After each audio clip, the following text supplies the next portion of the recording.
In this video, I am going to take two problems from Pathfinder. Both are based on same concept of wave optics. So let us take first problem number 32 from Build Your Understanding.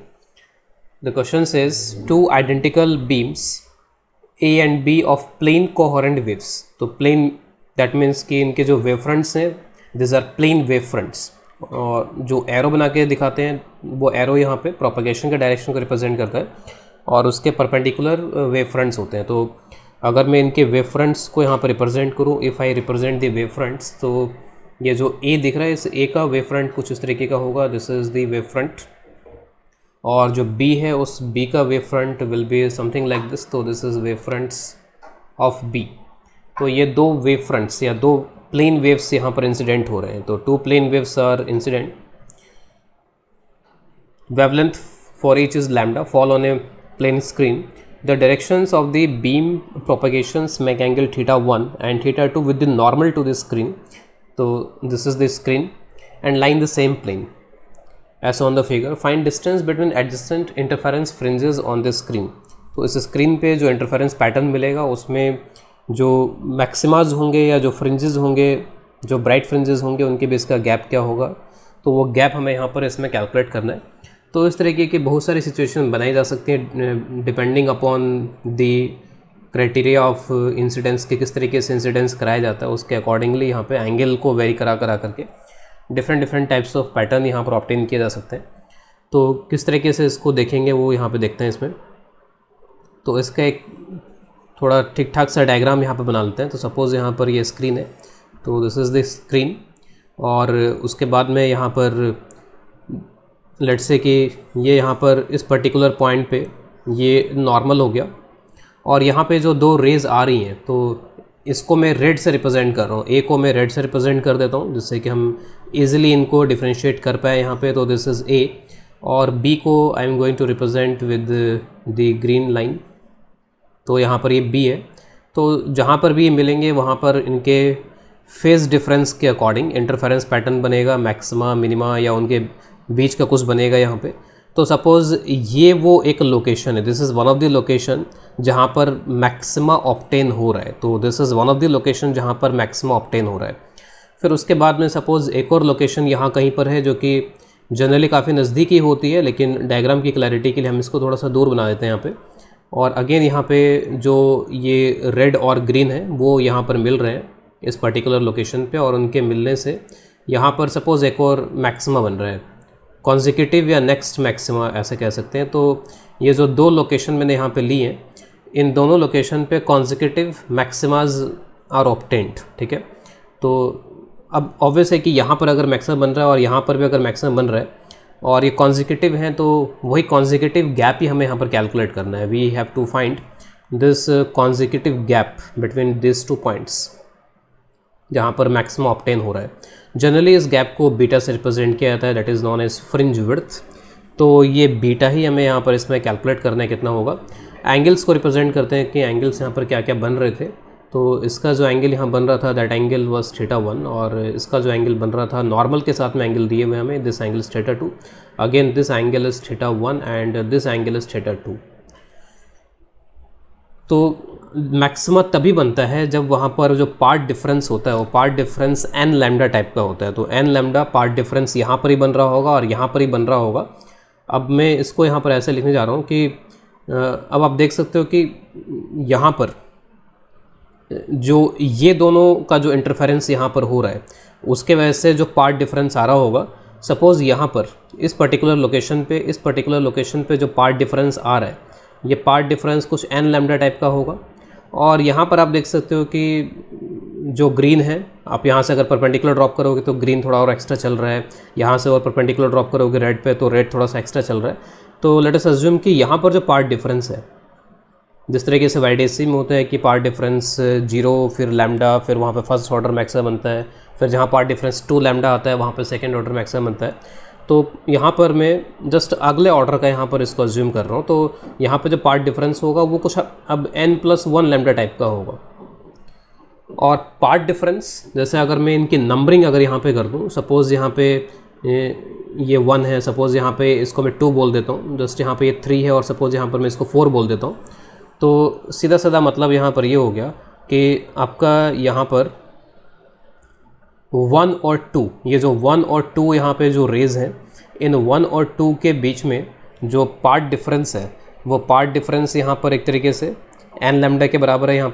यहाँ पर जो 3 और 4 दिखाई दे रहे हैं, इन 3 और 4 के बीच में जो पार्ट डिफरेंस है वो पार्ट डिफरेंस यहाँ पर एक तरीके से ये n+1 लैम्डा हो गया। तो मैं बस अब इनकी इक्वेशन यहाँ पर इसमें लिखने जा रहा हूँ। I am going to write the equations of path differences. तो पार्ट डिफरेंस में जैसे अगर मैं 1 और 2 के बीच का पार्ट डिफरेंस देखूँ तो आप यहाँ पर 1 और 2 के लिए ये इक्वेशन यहाँ पर इस तरीके से लिख सकते हो कि दिस x1 माइनस x2, यानी x1 ने कितना पार्ट, x1 जो है वो इसका ऑप्टिकल पाथ हो जाएगा। वैसे तो यहाँ पे कोई मीडियम का चक्कर है नहीं, तो ऑप्टिकल ज्योमेट्रिकल सभी बराबर ही होंगे। तो सपोज़ 1 ने x1 के बराबर चला और जो x2 है उसने, जो 2 है वो उसने x2 के बराबर चला, और दोनों के बीच में इतना पार्ट डिफरेंस यहाँ पे आ गया, और ये पार्ट डिफरेंस n लैम्डा के बराबर होना चाहिए। इसी तरीके से आप यहाँ पर 3 और 4 के लिए लिख लो, तो x3 माइनस x4 ये जो होगा ये हो जाएगा n+1 लैम्डा के इक्वल। और जो आप इनका यहाँ पे डिफरेंस लोगे तो इनका डिफरेंस आप इस तरीके से ले सकते हो, x3 माइनस x1 को आप इसमें से अलग कर लो और x4 माइनस x2, तो मैंने दोनों को यहाँ पे दोनों का डिफरेंस ले लिया और ये डिफरेंस जो है लैम्डा के बराबर हो गया। x3 माइनस x1 अगर मेरे को अब ये निकालना है तो मैं क्या करूँगा कि यानी कि दोनों ग्रीन के बीच का पार्ट डिफरेंस एक तरीके से निकालना पड़ेगा मुझे यहाँ पर। तो उसके लिए मैं ऐसा करता हूँ कि यहाँ से परपेंडिकुलर ड्रॉप कर देता हूँ। तो मैं ये परपेंडिकुलर यहाँ पर इसमें ड्रॉप कर देता हूँ ऐसे, और ये परपेंडिकुलर जो डिस्टेंस होगा, ये जो डिस्टेंस यहाँ पर आएगा, ये डिस्टेंस x3 माइनस x1 के बराबर हो जाएगा। ये बिल्कुल वैसे ही हो रहा है जिस तरीके से हम नॉर्मल वाईडीसी में करते हैं। तो यहाँ पर ये θ2, ये 90 minus θ2 and this angle will be equal to θ2 हो जाएगा यहाँ पर इसमें। और ये जो डिस्टेंस है, डिस्टेंस हो जाएगी बीटा साइन θ2। तो x3 माइनस x1 जो है ये हो जाएगा बीटा साइन θ2, दोनों ग्रीन के बीच में यहाँ पर कितना पार्ट डिफरेंस है। उस तरीके से दोनों जो रेड है उन रेड के बीच में कितना पार्ट डिफरेंस है, तो एग्जैक्टली सिमिलर तरीके से आप यहाँ पर इसके लिए इसको लिख सकते हो। तो यहाँ पर ये हो जाएगा beta sine θ1। Now this is equal to lambda.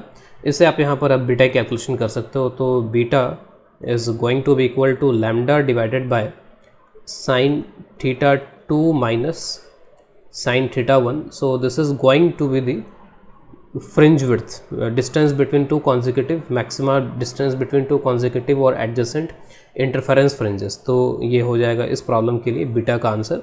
इस तरीके के बहुत सारे और भी सिचुएशन बनाई जा सकती हैं जिसमें बस केवल जो पैरेलल बीम्स आ रही हैं उनका एंगल चेंज किया जा सकता है, उनका ओरिएंटेशन चेंज किया जा सकता है। तो कुछ एक मैं यहाँ पर इसी तरीके के सिचुएशंस के लिए, यानी प्रॉब्लम हमने कर लिया, कुछ और सिचुएशंस के लिए जिसमें यहाँ पर आंसर लिखना चाह रहा हूँ। यहाँ पर कुछ और सिचुएशंस अगर इस तरीके की दी जाए, कई बार इस तरीके का भी दे सकते हैं कि एक तो यहाँ पर ऐसे पैरेलल आ रही है, ये नॉर्मल के अलोंग ही आ रहा है, और सपोज़ एक यहाँ पर इस तरीके से आ रहा है, it is coming like this. ठीक है, तो डिफरेंट पॉइंट्स पे ये इस तरीके से आ रहे होंगे। एक और पॉइंट आप ले लो तो ये इस तरीके से आ रहा है, और जो रेड वन है वो रेड वाला यहाँ पर कुछ इस तरीके से आ रहा है, और ये जो एंगल यहाँ पे गिवन है, सपोज़ ये एंगल थीटा दे रखा है। तो अब के बार सपोज़ जो रेड है वो रेड यहाँ पर इसके अलोंग ही आ रहा है, नॉर्मल के अलोंग, और जो दूसरा ग्रीन है वो थीटा के एंगल पे आ रहा है यहाँ पर इसमें।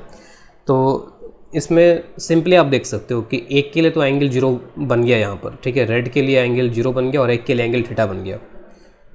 और या फिर आप ऐसे बोल सकते हो कि दोनों रेड के बीच में जब आप यहाँ पर पार्ट डिफरेंस निकालोगे, जैसे आपने ऊपर पार्ट डिफरेंस निकाला था, तो उसमें कोई एंगल आएगा ही नहीं, यानी कोई परपेंडिकुलर डिस्टेंस नहीं आ पाएगा रेड के बीच में। तो यहाँ पर अब इसमें ये जो ग्रीन है यहाँ पर बस ग्रीन का ही आएगा, और सिंपली आप बोल सकते हो कि जो बीटा का आंसर बनेगा वो लैम्डा अपॉन साइन थीटा के बराबर ही बन जाएगा। तो beta is equal to lambda upon sine theta. और भी डिफरेंट सिचुएशन यहाँ पर इसमें बनाई जा सकती है। तो एक सिचुएशन यहाँ पर इस तरीके की हो सकती है कि सपोज़ ये तो हो गया नॉर्मल, तो दिस आर द नॉर्मल, और जो अब के बार यहाँ पे रेज़ आ रही हैं वो नॉर्मल से अलग अलग डायरेक्शन में आ रही हैं। एक तो नॉर्मल के इधर की तरफ है और दूसरी जो है वो नॉर्मल के इधर की तरफ है। कुछ इस तरह का सिचुएशन है, तो आप उसी तरीके से इसको सॉल्व कर सकते हो। और अगर आप इसी फॉर्मूले को यहाँ पर इसमें यूज़ करना चाहो तो आप बोलोगे कि एक एंगल फिर यहाँ पर क्या हो जाएगा, नेगेटिव हो जाएगा। सपोज़ एक एंगल यहाँ पे θ1 है और एक एंगल सपोज़ यहाँ पे θ2 है यहाँ पर, तो θ2 एक तरीके से पॉजिटिव है, θ1 नेगेटिव टाइप का हो जाएगा। तो इसके लिए जो बीटा का आंसर बनेगा आपके बार, तो this beta is going to be here lambda divided by sin θ2 plus sin θ1, यहाँ पर ये हो जाएगा। ठीक है, तो इस तरीके से आप यहाँ पे कॉन्जिक्यूटिव जो इंटरफेरेंस फ्रिंजेस है स्क्रीन पे, उनके बीच में गैप निकाल सकते हैं। इसके बाद नेक्स्ट क्वेश्चन लेते हैं, और ये क्वेश्चन चैलेंज और अंडरस्टैंडिंग क्वेश्चन नंबर 15 से है। तो two broad monochromatic beams A and B of plane coherent waves of the same intensity and wavelength lambda propagating at angle theta from each other simultaneously illuminate cylindrical screen. तो अब की बार जो screen है वो plane नहीं है, cylindrical screen है यहाँ पर। ये direction of propagation of both the beams are perpendicular to the axis of the screen. Consider a point P on the screen at angular position phi. तो ये जो P है यहाँ पर, from the direction of propagation of the beam as on the figure, find distance between adjacent interference fringes. तो जैसे वहाँ पर हमने distance निकाला था अभी, वैसे यहाँ पर भी निकालना है on the screen near point P। तो P की विसिनिटी में ही करना है, और P की विसिनिटी में हमें यहाँ पर जो fringes बन रही हैं उनके बीच का गैप निकालना है। Assume that the distance between adjacent fringes is much less than the radius, यानी कि बहुत ही इसकी विसिनिटी में ही यहाँ पर बन रही है, बहुत, यानी P से हमें बहुत ऊपर नीचे ज़्यादा जाना नहीं पड़ रहा है। P से जो बीटा है वो बीटा जो स्क्रीन के अलोंग, इस सिलिंड्रिकल स्क्रीन के अलोंग जो बीटा है वो बीटा बहुत ही कम डिस्टेंस है, और जनरली बीटा वगैरह बहुत ही कम होते हैं यहाँ पे, तो हमें बीटा काफ़ी कम अज्यूम करके इसको सॉल्व करना है। तो एग्जैक्टली जो सॉल्यूशन है वो सॉल्यूशन जो हमने अभी किया है वैसा का वैसा ही है। मैं P पर यहाँ पर इनको दिखाया, तो मैं A को यहाँ पर रेड से रिप्रेजेंट कर रहा हूँ, I am representing A with red, और जो B वाला जो है यहाँ पर उसको मैं ग्रीन से रिप्रेजेंट कर रहा हूँ। ये जो वेव फ्रंट है उसको ग्रीन से रिप्रेजेंट किया जा रहा है। तो अब यहाँ पर जब जो A वाला है, A से जो रेस पहुँच रही होंगी वो रेस कुछ, जो A से रेस पहुँच रही होंगी वो रेस कुछ इस तरीके से पहुँच रही होंगी। तो ये A से पहुँचने वाली रेस हो गई यहाँ पर, इसमें जो B से पहुंच रही होंगी रेस P के ऊपर वो कुछ इस तरीके से पहुंच रही होंगी। तो B से पहुंचने वाली तो कुछ इसके पैरेलल आप यहाँ पर ऐसे ड्रॉ कर लो एंगल थीटा पे,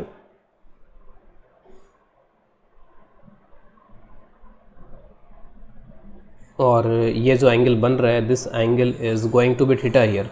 तो ये एंगल यहाँ पर थीटा के बराबर यहाँ पर बन रहा है। अब इसमें अल्टीमेटली हमको बस केवल नॉर्मल से एंगल देखना होगा। जो भी हमने अभी प्रीवियसली अभी किया है उसमें बस हमने नॉर्मल से एंगल देखा। प्रीवियस अभी जो भी हमारे यहाँ पर रिजल्ट्स आए थे θ2 θ1 जो भी यहाँ पर ये नॉर्मल के साथ में एंगल है, अगर दोनों नॉर्मल के एक ही साइड में है तब माइनस आ जाता है, अगर दोनों नॉर्मल के अपोजिट साइड में जैसे यहाँ पर हैं तो फिर दोनों एंगल प्लस के साथ आ जाते हैं। बस उसका हम यहाँ पर यूज़ करके बहुत ही डायरेक्टली इसका आंसर लिख सकते हैं, हमें कुछ अलग से करने की ज़रूरत नहीं है। तो जैसे P पॉइंट पे जो नॉर्मल है वो नॉर्मल यहाँ पर आपका अब इस डायरेक्शन में आएगा, normal will be along this direction. इस डॉटेड लाइन को, जो डॉटेड लाइन है यहाँ पे, इस डॉटेड लाइन को थोड़ा सा आप ऐसे आगे बढ़ा दो यहाँ पे, तो this is going to be the normal here. तो ये यहाँ का नॉर्मल हो गया। नॉर्मल से आप दोनों का एंगल देख लो कि क्या बन रहा है यहाँ पर इसमें। तो ये एंगल फाई दिया हुआ है, तो ऑब्वियस है कि ये एंगल जो है ये एंगल भी यहाँ पे फाई हो जाएगा। तो रेड का नॉर्मल के साथ एंगल फाई हो गया और ग्रीन का नॉर्मल के साथ में एंगल थीटा प्लस फाई हो गया। बस इसका यूज़ करते हुए डायरेक्टली आप बीटा का आंसर यहाँ पे लिख सकते हो। तो this beta is going to be lambda divided by, और क्योंकि बहुत विसिनिटी की बात हो रही है तो ये जो भी आप यहाँ पे इस स्क्रीन पे आप जो भी यहाँ पर ये डिस्टेंस आप लोगे, ऑलमोस्ट यहाँ पर ये एक ये कर्व है, लेकिन इसको आप ऑलमोस्ट यहाँ पे एक स्ट्रेट मान सकते हो, यहाँ पर एक प्लेन सरफेस मान सकते हो।